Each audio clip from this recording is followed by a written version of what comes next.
নমস্কার, কেমন আছেন সবাই? কালকে আমি পেপার ফানুস ওড়ানোর ভিডিও আপলোড দেওয়ার পরে আপনারা অনেকেই জানতে চেয়েছেন যে এটা আমি কিভাবে বানিয়েছি। এত রিকোয়েস্ট করছেন আপনারা, তাই বাধ্য হলাম আপনাদের ভিডিওটা দেখানোর জন্য যে আমি পেপার ফানুসটা কিভাবে বানিয়েছিলাম। তো পেপার ফানুস বানানোর জন্য প্রথমে আপনাকে নিতে হবে একটি পেপার, একদম চৌকো করে কেটে নিতে হবে।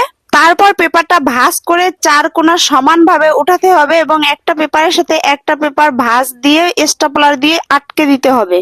আমি কিন্তু এই যে স্টেপলার নিয়ে একটার পর একটা পেপারে ভাঁজ দিয়ে সমানভাবে ভাঁজ দিয়ে আটকে দিয়েছি, যাতে আগুন ধরানোর পরে ভিতরে বাষ্পগুলো বের হয়ে যেতে না পারে। চার কোণা ভাঁজ দিয়ে উঠানোর পরে এই যে চতুর্ভুজ আকৃতির হয়ে গেছে এবং মাঝখানে পেপারগুলো সমানভাবে ভাঁজ করে এই যে স্টেপলার দিয়ে আটকে দিলাম, আর তৈরি হয়ে গেল আমার পেপার ফানুস। তো পেপার ফানুস আকাশে ওড়ানোর জন্য আপনাদের কি করতে হবে, একসাথে চারো কোণায় আগুন জ্বালাতে হবে। অবশ্যই খেয়াল রাখতে হবে আগুনটা যেন চারো কোণা থেকে একসাথে জ্বলে। চারদিক থেকে পুরো পেপারটা সমানভাবে আগুন জ্বলার কারণে কিন্তু ভিতরে বাষ্প আটকে রয়েছে এবং এই কারণেই এটা আকাশে উড়তে পেরেছে। তো এভাবেই আমি আকাশে উড়িয়েছি পেপার ফানুস।